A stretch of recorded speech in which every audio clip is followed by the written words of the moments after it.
Hello, Trojan fans, and thank you for joining us. Here is our Director of Athletics, Brent Jones, with an update of all things pertaining around Troy University athletics. And Brent, when we close the book on the past year, is a banner year across the board in terms of competitive excellence for the Troy athletic programs here. All but one program, the women's soccer team, that is, had winning records against head-to-head competition. And if you've never met Coach Gore, you're going to see that women's soccer program is going to get turned around very quickly here. He's excited about the upcoming 2023 campaign and looking forward to great success there. But when you look at football, 12 wins, baseball, 40 wins, men's basketball, 20 plus wins, one of two schools in the country, Troy and TCU, that's pretty rarefied air there. Absolutely. And, we're going to talk about those three.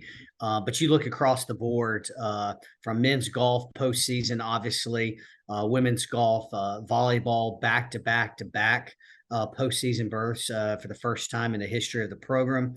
Cross country being able to win a tournament this year, for us being able to send individuals and cross country as well. Women's basketball winning 5 out of 8 conference championships in the last 8 years, and then men's back-to-back 20-win seasons for the first time in 15 years. Then you have the bookends. Obviously, you have Coach Newell, what he did in softball to have the second best first season ever. For a head coach is simply incredible. For us to be, top 3 in the Sun Belt Conference, which is a top 5 conference in the Sun Belt. And then you see, or in the NCAA in softball, and then you see what Coach Meade did in his second year, being able to take us to NCAA regionals and have a chance to really win that regional, 40 wins. And then obviously going back to the fall with Coach Summerall. So collectively, we talk about collective excellence, and that's what we want.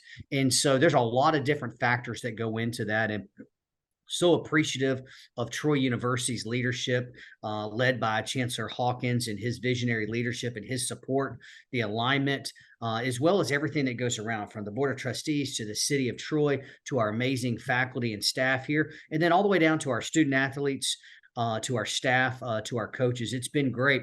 And so you look at collectively, we knew how good it's been. You talk about only one team to have a losing season this year. Every other one had a winning season, but they had to be ranked 19th in football, to be a top 100 program in RPI in men's basketball, to be a top 35 RPI in baseball. And so it's incredible. And then you look at the wins, and only 2, TCU and ourselves, it puts us in rarefied air. And I would add upon that, is the only group of 5 school in the nation to have 12 wins in football, 20 wins in men's basketball, and 40 wins in baseball. It has been an amazing year on the field, but also in so many other elements as well. Talk about those other elements as well, too. The success off the field, the support from the fan base when it comes to ticket sales, donations through fundraising, opportunities to support the Trojans, and licensing and such. We've seen record numbers across the board. Let's talk a little bit further about that support and how Trojan Nation has truly stepped up in record numbers throughout the past year. We talk about Trojan Nation a lot, and there's a reason why our teams, our coaches, want to play as many games at home as possible, whether that's baseball, softball, volleyball, football. You saw that in the conference championship this year. For us to be able to have almost 25,000 fans and hosting with 1 week, actually, 5 days, Kyle, really, when we found out on Sunday to be able to play on a Saturday and sell tickets. And so you really think about the power of our fan base, the power of Trojan Nation, and that extends well outside the Wiregrass and the River region, but that's home to us. And so appreciative of our alums, our fans, our donors. And so you look at every metric. We measure this weekly sometimes in regards to revenue and tickets and development and sponsorships, but also we look at GPA. And so just to rattle off a few here, to be able to have the second highest GPA in the history of Troy athletics in Division I is simply incredible. To have the most community service hours for Troy athletics, to finish top 2, top 3, I believe, in the Sun Belt Conference in community service hours as well. That's great. We talk about the W4, winning in the classroom. That's with the GPA. Winning in the community, we talk about the community service. Winning on the field, we just talked about every single one of our teams outside of one had a winning record. We talked about being the only group of 5 school that had these metric points for football, men's and basketball, as well as baseball. And then you talk about winning in the stands, and winning in the stands is revenue. attendance, ticket sales, to be able to have the first sellout in the history of Troy football this past year at Veterans Memorial Stadium, to have over 12,000 total season tickets, to have ticket revenue be the highest, as well as tickets sold for men's and women's basketball, as well as football, to have the most revenue ever for baseball, and to really have the highest attendance that we've had in football, men's and women's basketball, second most in baseball. It's been incredible. And then to see, we always talk about, you want to wear the tee, right?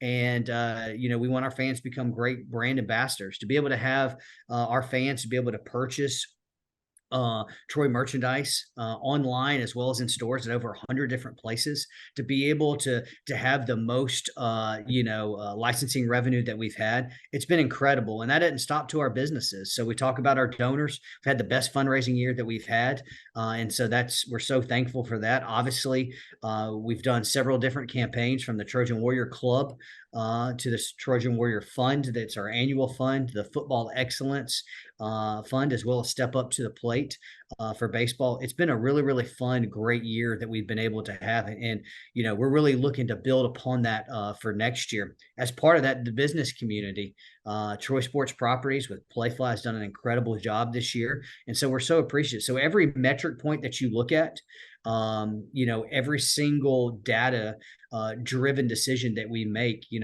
our momentum and trajectory is, our momentum's real, our trajectory is high, and we wouldn't be there without our fans. We wouldn't be there without the support of the university leadership, Chancellor Hawkins, wouldn't be there without the Wiregrass and the River region, and being really a great comprehensive education or institution that's focused on competitive excellence in athletics.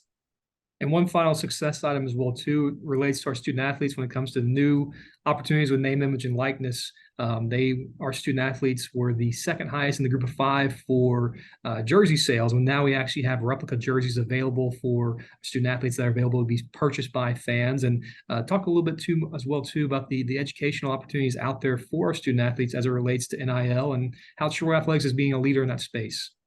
It's an ever moving spot, right? And so it's like you're flying a plane as you're building it at the same time. And so we've had a lot of discussions, and I'm so appreciative of Dean Judson Edwards, as well as Lynn George and the Idea Bank, and them really coming on board with us and taking ownership from an educational standpoint, as well as several others that have helped us out, Michael Maddox as well, with being able to put really concrete evidence on being able to help from an educational standpoint, whether that be taxes, whether that be branding, whether that be communication, and how that works. We've done a really, really good job, and now we have accredited class to be able to that our student athletes can take, but also at the same time, our students can take. This is an ever-changing landscape. And so you're starting to see sports marketing agents, you're starting to see agencies that are really coming on board. And so very appreciative of the work from our school, Sorrell School of Business, and the partnership that we have with Troy University.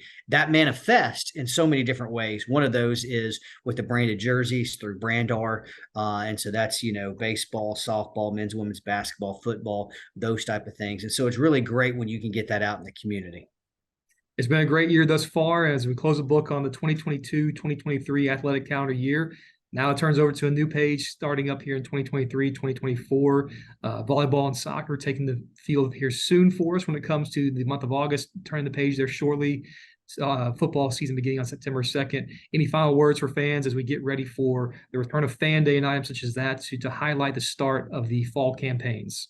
I hope everybody had a great summer. It's been a great year for Troy Athletics as well as the university. It's always great to be a Trojan. We look forward to seeing you on campus soon. Brent, thanks so much for the time. Thanks for joining us today, everybody, and go Trojans.